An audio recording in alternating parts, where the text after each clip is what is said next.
G'day viewers, I'm Simon Christie. And I'm Danny Sparks Cousins.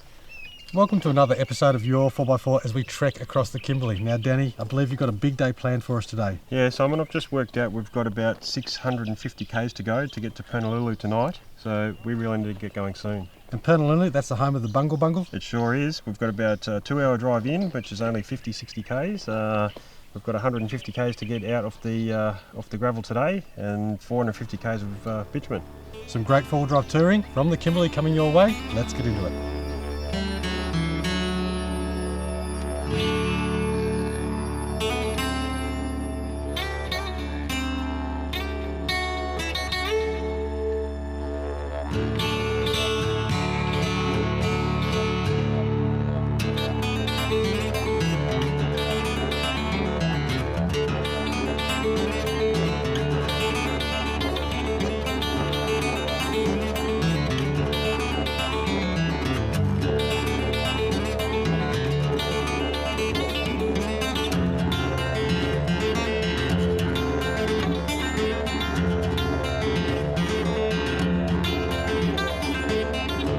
Your 4x4 is partnered by the Holden Colorado 7, Lightforce Performance Lighting, Brown Davis Automotive, Kmart 4-wheel drive accessories, ARB 4x4 accessories, Piranha Off-Road products, Berrima Diesel, Hema Maps and Cooper tyres.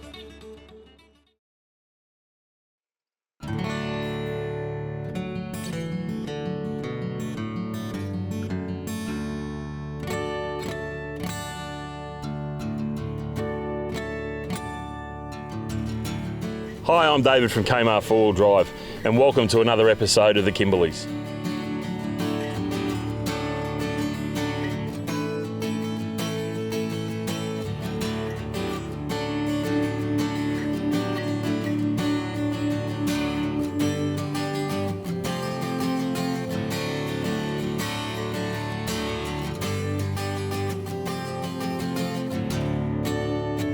Hello, I'm Natasha from Hema Maps. Hi, I'm Andrew from DP Chip, and what a wonderful morning. You know, the sun's coming up, everybody's getting camp all packed up and ready to roll. We've got a really big day today to get out to the Fitzroy crossing. Obviously the road back out of here, but what about yesterday when we got here and went down to the river there, and of course, we had John Paul with us and that, and all of a sudden, here's what looked like a log, wasn't a log, some crocs. Yes, and it was not only one log and croc, it was probably 70 of them out Lots, there. wasn't it?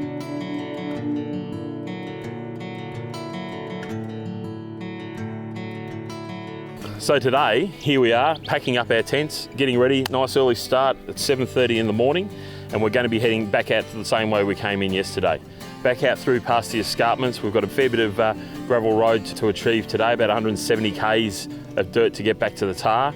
And then from there, we're heading through to Halls Creek and making our way up into the Bungle Bungles. And I can't wait. It's an exciting area for me. Again, I've never been up this way before and really looking forward to getting to the Bungle Bungles. And we've got a couple of nights of camping there at the Bungles and some helicopter flights, some walking into some more gorges, and really can't wait to showcase this area again.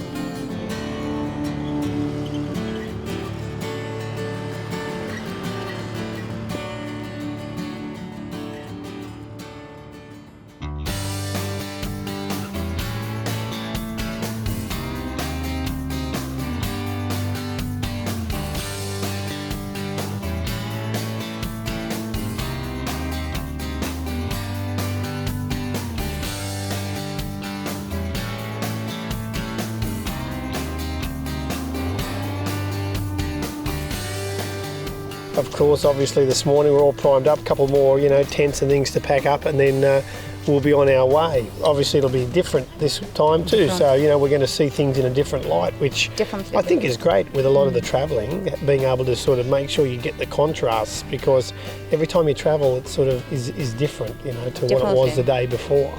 Obviously we'll be relying on, again, a lot of Ks to cover, getting those waypoints, because the camera cars will obviously be zigzagging up and down, getting photos, taking off, getting through everybody. Trekking back, we've been yesterday, but it's going to be totally different scenery. And we're going through the Fitzroy Crossing, which is many people knew about and seen them in the books, on the videos, photographs, but never done it before. It's an absolute iconic one. If you're coming out through the Kimberley in this area, I'm looking forward to getting Me there too. and having a good look and having a go. Absolutely, for sure. It should be great.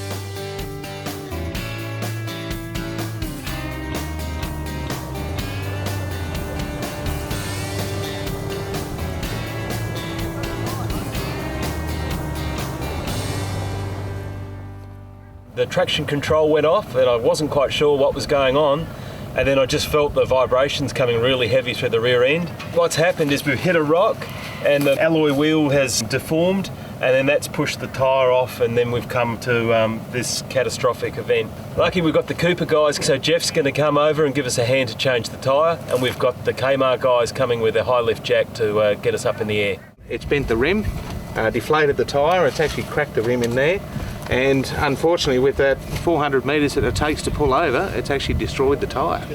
So we're basically going to get this off the road, safe place, get it changed, and we can continue on.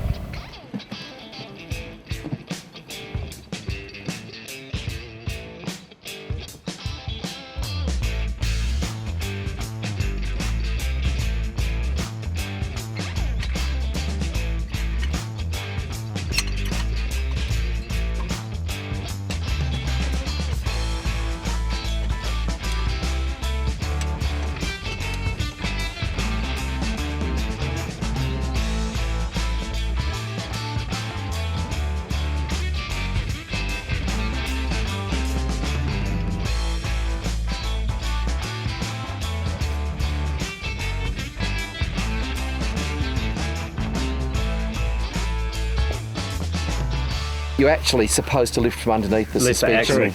Lift the axle, yeah.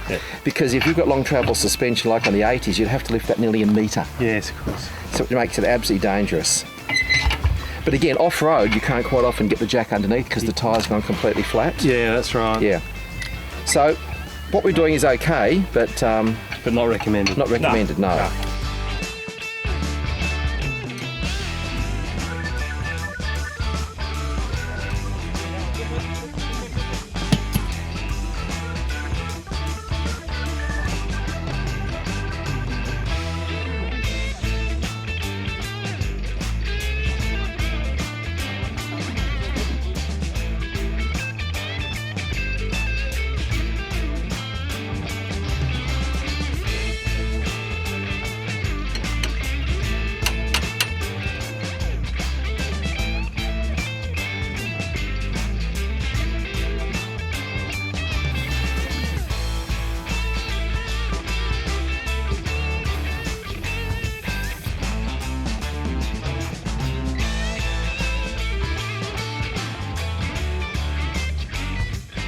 Well, there it is, under 15 minutes. New spare tyre taken off the back, replaced the faulty tyre, and we're back underway again and should be able to make up some time on the trip.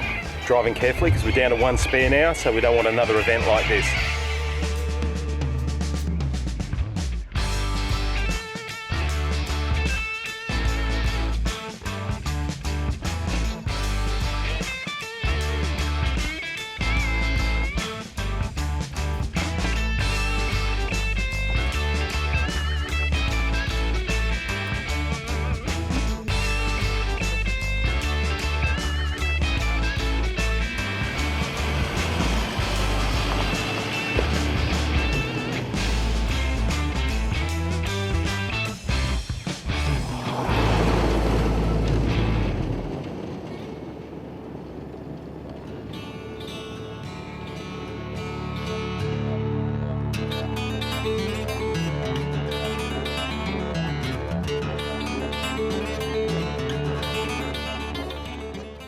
Do you want better performance from your modern diesel 4x4? Then a DP chip is your answer for safe, reliable and enduring power gains.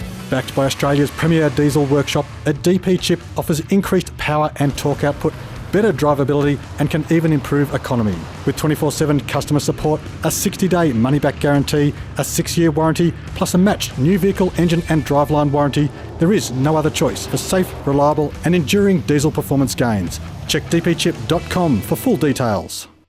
ARB, Australia's largest manufacturer and distributor of 4x4 accessories, has everything you need for your next off-road adventure. From bull bars and suspension to recovery gear and lights, we've got four-wheel drives of all shapes and sizes covered. Whether you're heading off to bitumen for a weekend getaway or preparing for that epic round Australia trip, enjoy a safer, more comfortable journey with ARB. To order a copy of our free catalogue, visit our website or give us a call. If you drive a four-wheel drive with or without a dual battery kit, then it's time to upgrade. Modern vehicles and modern battery technologies require smart electronics, and the Piranha Off-Road Products DBE140 dual battery controller has all the smart grunt you will need packed into an affordable and tiny package. Priced at just $170, the Piranha DBE140 is the smart choice in dual battery management. For more information on how you can stay charged, visit piranhaoffroad.com.au. Warning, beware of imitation lights. Only Lightforce performance lighting guarantees Australian made, no leaking or melting, quality output and 3-year warranty. Unlike their imitators, Lightforce lights feature peerless construction, leak-proof seals, impact-proof lenses and filters, vibration and fracture-resistant mounts and housing, and stainless steel fittings, outshining and outlasting their impersonators in every way. Often imitated, never replicated. Visit lightforce.com for the full range of authentic Lightforce lights.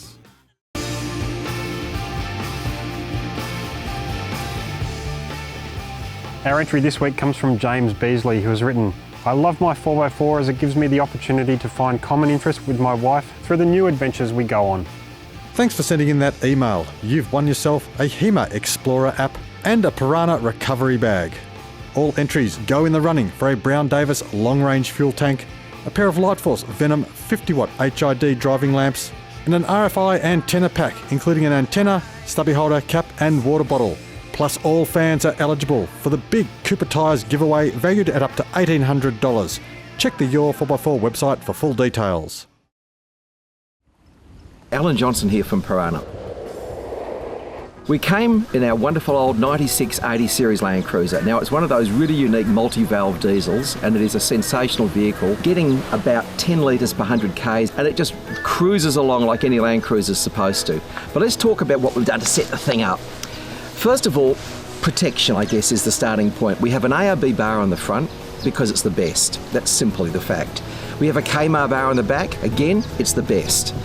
You need bar work protection, especially from animal strike. Now, the issue is not to get animal strike in the first place, but if something bad happens, you want the maximum protection you can allow yourself.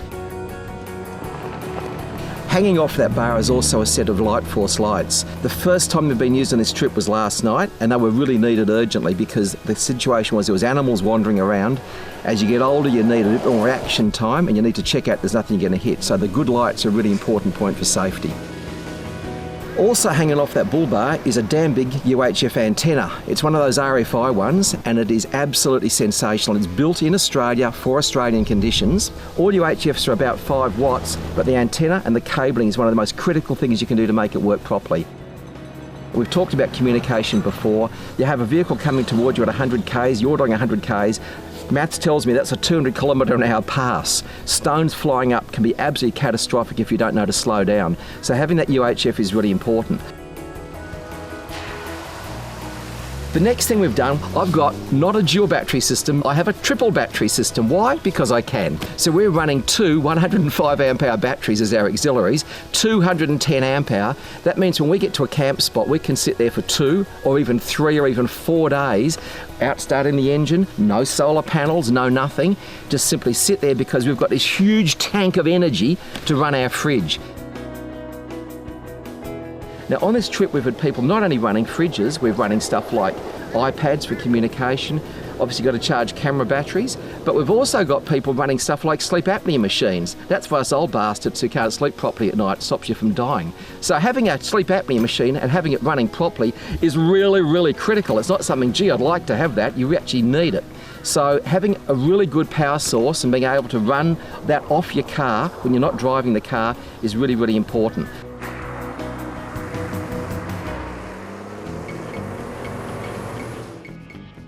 Now I have an under-car tank which is about 40 litres, and I also have another water bottle on the back. The water bottle in the back is 25 litres and I keep that for drinking only. The one under the car can be grey water or bore water, which can be used for showering, washing the windscreens. You can use it for boiling or cooking. We've got some really, really good tyres. Many years ago, a young man called Terry Smith gave me a set of these Cooper things. And these are these silicon rubber ones. Who's a Cooper dude? What are they called again? Silica, yeah. Now, these tyres have done Cape York Peninsula on the Ute, they've done the Gulf of Carpentaria, they've done the Simpson Desert, they've done this trip. They bloody won't wear out. They're amazing. No punctures, no cuts, no nothing, and they're still just going and going and going. 80,000 Ks, come on, this is ridiculous. Anyway, the tyres have been fantastic. I run steel rims, and I reckon steel rims are pretty tough. They are strong, they're unlikely to break, they can be bent, can't always straighten them, but they are very tough. Alloy rims are really good, they have their advantages, but I'm a bit of a steel rim person, that's why I run steel rims. I'm running aftermarket suspension. The importance of tyres and suspension can't be overestimated. What you've got to really understand is in these conditions, we're talking about high speed, we're talking about corrugations, and a contact point between your vehicle and the road is those two things, the suspension, which is the tyres, the springs and the shockers. If you have a failure there, the car stops. That is a really bad thing. And of course, the other things which make a car really nice is having the fox swing on the roof and having a shovel up there. When the shovel's dirty and you're running in a big hurry, you can get to it really quickly. Inside the car, we've got a drawer system. We've got the Piranha 30-second kitchen, which has been absolutely brilliant. Barb loves it every time we pull the thing out, with somewhere to cook on, somewhere to prepare food. Also in the back of the truck, which has been deployed a few times now, is a toolkit. And in that toolkit there are all the tools that I usually need to do most basic repairs. With that package I feel really confident to get out here and enjoy myself. As I said, it's the second oldest car on the trip and it's done a sensational job. You don't need to buy the latest thing to have a great time out in the Kimberleys. So guys, this is your backyard, this is Australia. Come out and see it, set your truck up properly and you'll have an absolutely kung fu time.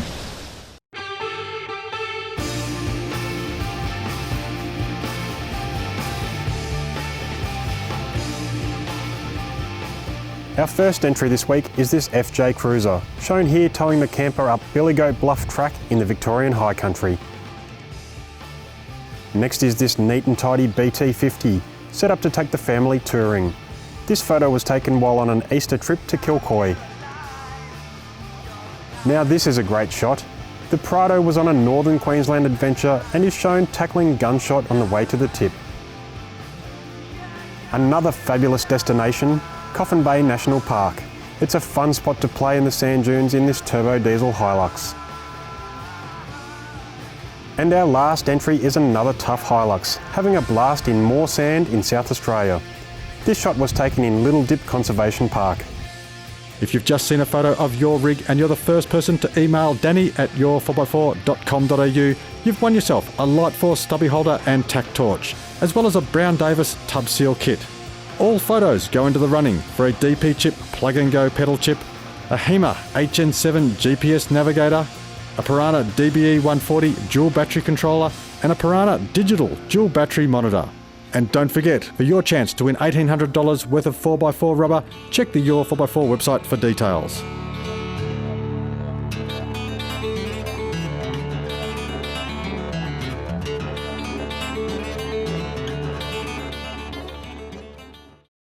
Got a tough 4x4 tourer and enjoy hitting the tracks? Odds are you'll need some serious underguard protection and a heavy-duty long-range tank. Brown Davis Automotive offer aluminised steel underguard protection plates and long-range tanks for most popular makes and models. They're designed and developed right here in Australia and have been tested to the extreme right across this great country.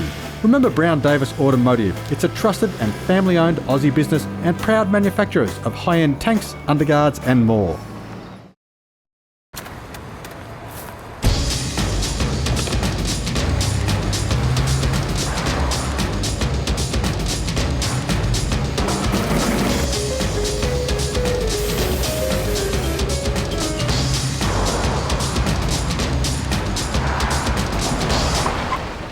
Holden's new top-of-the-range Colorado Z71. It's tough, scrubbed up. Sometimes the front runners lead from behind. And when it comes to protecting your rear, Kmart are world leaders in rear end protection and tow bar combinations. The just released Prado 150 is no exception, with a bar that is designed to follow the car's lines and work with your sensors and factory camera. For the best in rear end protection, trust Kmart.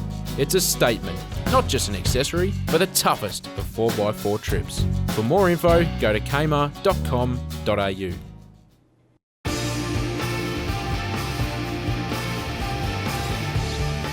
This week, our question comes from Craig Hall, who wants to know, what are the benefits of fitting an oil catch can?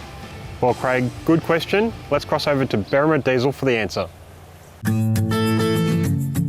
So from Craig, what are the benefits of installing an oil catch can? Before we start thinking about even installing one, why do we need one? And it probably comes down to modern vehicles have exhaust gas recirculating valves. Of course, recirculate a proportion of your exhaust gas, can you believe it, after your air cleaner into the inlet of your motor. And that's fine when you've got nice dry piping for that powder and soot to go in through. But because we have other fumes coming from the engine, oily crankcase breathing fumes, they also go in there. So you have a nice wet inlet with dry sort of exhaust powder going in, and it sticks as it certainly would do to oil and can clog up inlet manifolds. Just get onto probably the net and have a look at EGR problems and you'll soon see. So I think the main thing is oil catch cans are a good idea. They're an absolute mandatory thing, I guess, if you're thinking about how do I fix up problems with EGRs blocking inlet manifolds. So when you do get an oil catch can though, be very, very careful with what you get. It doesn't need to just look like a canister. It also has to be able to get those oily fumes out. And there is barely a handful of them on the market that actually really can do that and get the oily fumes out. Keep those gases that they need to go through into your inlet, but keep the oil out. Once you've got that installed, if it's doing a good job, of course a fairly dry or a totally dry inlet means the rest of the pollution control system can run without a problem, because as we probably know, blocking things off nowadays in electronic diesels can actually have quite big ramifications with engine lights, safety codes, limp home modes, all sorts of stuff getting activated. So catch cans are great, make sure it's a good one when you've got it, and good luck with it. For sending in that question, you've won yourself a DP Chip merchandise pack including a Chippy doll, pen, keyring, cap and stubby holder, as well as an ARB prize pack featuring socks, a toaster and a cooler bag. All Ask an Expert entries go into the series draw for an ARB twin motor compressor, a Kmart $1,000 gift voucher for Osbar or Kmart products, and a 12-volt Travel Buddy oven for hot food on the go. Plus, all of our lucky viewers are eligible to enter the huge draw for $1,800 worth of Cooper tyres. Check the YOUR4X4 website for full details.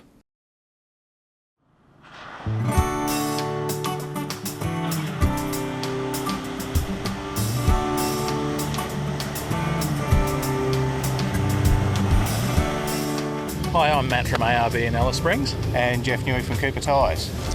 This morning we left Windjana Gorge. Beautiful place. Sunrise was fantastic. Perfect, nice and early start. Headed down the road, very, very rocky road and quite dangerous. We had a tyre pressure is nice and low. By the time we got to Tunnel Creek, Sean in the Lightforce vehicle radioed he'd actually had a flat tyre. I heard that come over the radio, yes. It was a bit of a break to the monotony, but not exactly what you want on a trip like this. Not what we want, that's for sure. But we pulled up, had a look at it, and what had actually happened, he's hit one of those big rocks on the road. Plenty of them around. Bent the rim, the tyres deflated slowly, not feeling it on a dirt road, continued to drive.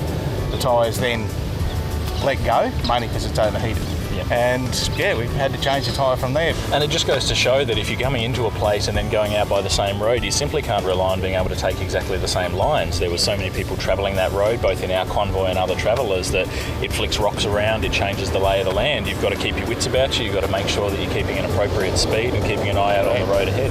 There was many spots yesterday that I didn't see yesterday that I saw today. Yeah, they can sneak up on you rather quickly, so that's where communication comes into a constant radio contact to let people know what's coming. Well, that's exactly right. We'd set the HEMA Navigator with waypoints as well, so we knew exactly what was happening along the road. We knew when there were turns coming up, and it was very handy to know when to back off as well.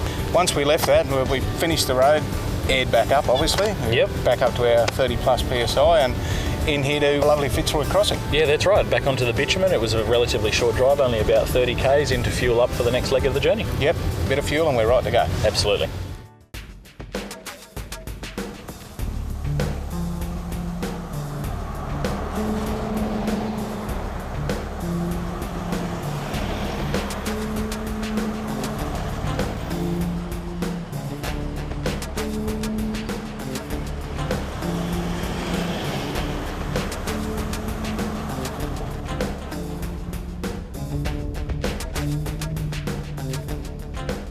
Well, we've pulled up here in Fitzroy Crossing at the BP Roadhouse just as you come into town. We've fueled up. We're now going to head further down the bitumen to Halls Creek. Absolutely. Then the run up to Bungle Bungle. Absolutely. And, actually, I don't know about you, but I'm looking forward to that 50k drive in. It's apparently going to take 3 hours. Yeah, it's so far it's been relatively high-speed kind of stuff. Although it hasn't been the quickest drive, it's been relatively simple. So I'm looking forward to some slightly challenging terrain. It should be good.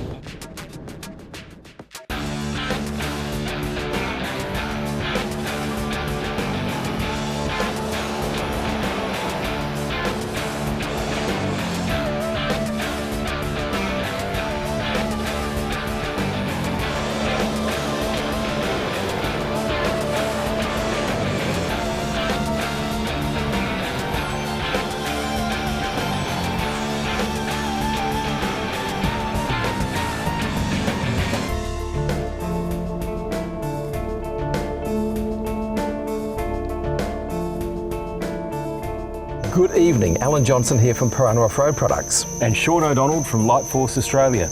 Today is one of our more challenging days, I guess. We went from Windjana and we're heading towards the Bungle Bungles. We had a lot of distance to cover today. We had a lot of bitumen road to cover, a lot of stock on the road, a lot of cattle grazing, and then a right turn into the off-road conditions, if you like, air down, prepare for the distance ahead. It was a 50-kilometre journey.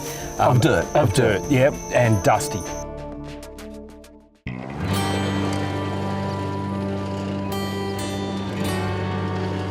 The 52 Ks into this campground is wow. I mean, like amazing. I agree completely with the sun setting and the colours coming out of the rocks, and it was just, every turn was just, and there was a lot of them. Yes. Every turn was just a picture postcard. It was just a beautiful Everyone thing. kept getting better, didn't it? Oh. I mean, we've got this brilliant vivid red, which is enriched by the sun to make it even redder. Then we've got the moon up in the sky, we've got the sun setting behind us, those amazing boab trees. This is the stuff that imprints in your brain forever. It is just awesome. This is the Kimberleys at its intense best.